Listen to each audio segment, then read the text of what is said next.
मोहतरम सामीन, अस्सलामु अलैकुम वरहमतुल्लाहि वबरकातुहू।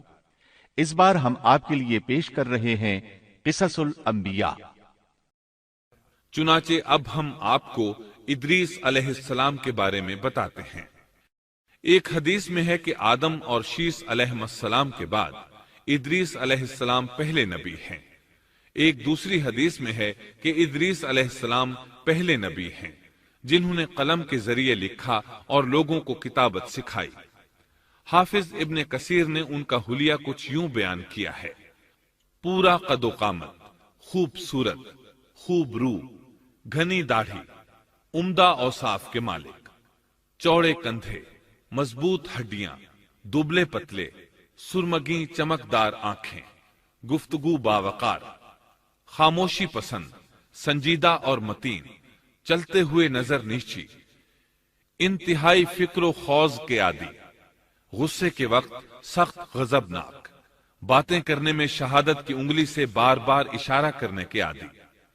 इदरीस अलैहिस्सलाम शीस अलैहिस्सलाम की शरीयत पर अमल पैरा रहे।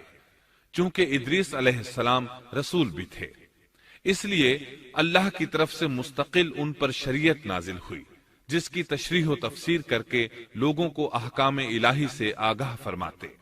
इदरीस अलैहिस्सलाम ने जब देखा कि मुफसिदीन ईमान वालों पर जुल्म ज्यादती कर रहे हैं, उनका फसाद बढ़ता जा रहा है और समझाने के बावजूद ये लोग बाज नहीं आ रहे, तो उन्होंने अपने पैरोकारों को जिहाद का हुक्म दिया। इदरीस अलैहिस्सलाम पहले शख्स हैं जिन्होंने अल्लाह के रास्ते में जिहाद किया, गनीमतें हासिल की और दुश्मनों को कैदी बनाया। लेकिन गनीमतें और कैदी उनके लिए हलाल नहीं थे। रसूलुल्लाह सल्लल्लाहु अलैहि वसल्लम पहले रसूल हैं जिनके लिए गनीमतें हलाल की गईं। लेकिन ये बात यकीनी है कि जिहाद सबसे पहले इदरीस अलैहिस्सलाम ने किया। उन्होंने जिहाद के लिए सबसे पहले एक लश्कर तैयार किया, फिर उस लश्कर को दो हिस्सों में तकसीम किया। एक हिस्सा प्यादों पर मुश्तमिल था, दूसरा सवारों पर। चुनाचे भरपूर तैयारी के बाद इदरीस अलैहिस्सलाम ने काबिल की कौम पर चढ़ाई कर दी। हक व बातिल के दरमियान जबरदस्त मारके हुए। आखिरकार इदरीस अलैहिस्सलाम ने उन्हें घुटने टेकने पर मजबूर कर दिया। उनका बहुत सा माल व असबाब लूट लिया और लोगों को कैदी बना लिया। अल्लाह ताला ने इन तमाम बातों का जिक्र नहीं फरमाया, बल्कि अल्लाह ने उनकी सीरत के बारे में अपनी किताब कुरान मजीद में इशारतन जिक्र फरमाया है। मसलन सूरह मरियम आयात 56 और 57 में इरशाद होता है, और इस किताब में इदरीस का भी जिक्र कर, वो भी नेक किरदार नबी थे, हमने उन्हें बुलंद मकाम पर उठाया। उनके बुलंद मर्तबे के बारे में बुखारी और मुस्लिम में हदीस मौजूद है कि नबी करीम सल्लल्लाहु अलैहि वसल्लम ने फरमाया, मैंने मेराज की रात चौथे आसमान पर इदरीस अलैहिस्सलाम से मुलाकात की। वो चौथे आसमान पर बुलंद मकाम पर फाइज थे। इब्ने जरीर ने एक रिवायत बयान की है। वो रिवायत इस बात की वजाहत करती है कि अल्लाह ताला के इरशाद वरफ़अनाहु मकानन अलिय्या से क्या मुराद है, इसका क्या मफहूम है। इब्ने जरीर के अलावा दीगर बड़े बड़े मुफस्सिरीन और मुअर्रिखीन ने भी इस रिवायत को जिक्र किया है, लेकिन इसकी कोई सही सनद नहीं मिल सकी। वो रिवायत ये है। इब्ने अबी हातिम वगैरह ने इस रिवायत को हिलाल बिन यसार से बयान किया है। वो कहते हैं, मेरी मौजूदगी में इब्ने अब्बास रज़ी अल्लाहु अन्हुमा ने काब रहमतुल्लाह अलैहि से पूछा, काब, इदरीस अलैहिस्सलाम के मुताल्लिक अल्लाह ताला के इस कौल वरफ़अनाहु मकानन अलिय्या, हमने उन्हें बुलंद मकाम पर उठा लिया, का क्या मतलब है?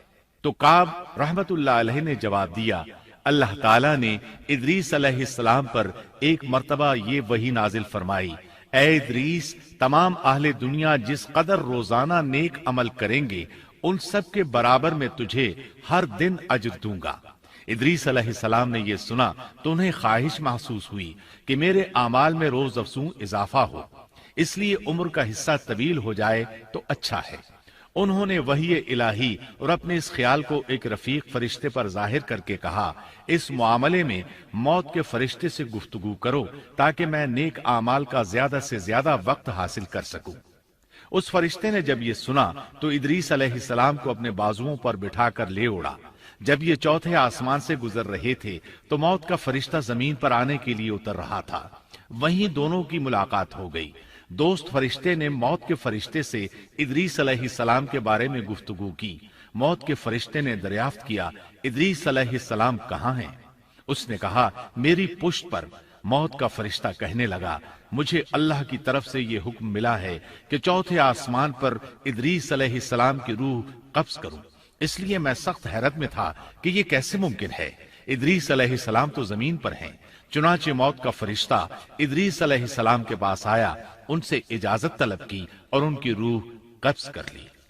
अंबिया को ये इम्तियाज हासिल है कि फरिश्ता उनकी इजाजत के बगैर उनकी रूह कब्ज नहीं कर सकता, और रसूलुल्लाह सल्लल्लाहु अलैहि वसल्लम को तो ये इख्तियार दिया गया कि आप दुनिया में मजीद रहना पसंद करें तो रह सकते हैं, या फिर रफीक आला की रिफाकत को पसंद कर लें। आपने रफीक आला की रिफाकत को पसंद फरमाया। इस तरह इदरीस अलैहिस्सलाम की रूह चौथे आसमान पर कब्ज की गई। इन्हें भी ईसा अलैहिस्सलाम की तरह आसमान पर उठाया गया। फर्क यह है कि ईसा अलैहिस्सलाम की रूह कब्ज नहीं की गई। ये वाकया नकल करके काब रहमतुल्लाह अलैह फरमाते हैं कि अल्लाह ताला के इरशाद वरफ़अनाहु मकानन अलिय्या की तफसीर यही है, लेकिन दुरुस्त बात यह है कि ये इस्राइली रिवायत है। इदरीस अलैहिस्सलाम की वफात हो गई तो लोग फसाद में और बढ़ गए, उनमें शर फैल गया, ताहम वो तौहीद पर कायम रहे। बुत परस्ती का उनमें कोई शऊर नहीं था। लोग आदम अलैहिस्सलाम की वफात के 1000 साल बाद तक तौहीद पर कायम रहे। उनमें फिस्क व फुजूर जरूर था, लेकिन शिरक नहीं था। अल्लाह ताला के इस इरशाद कान अन्नासु उम्मतन वाहिदह, दरअसल लोग एक ही उम्मत थे, का यही मतलब है। और इसके साथ साथ मेरे चैनल वहीद हस्तादीन स्टूडियो को सब्सक्राइब कीजिए। बहुत मेहरबानी होगी। जज़ाकल्लाह।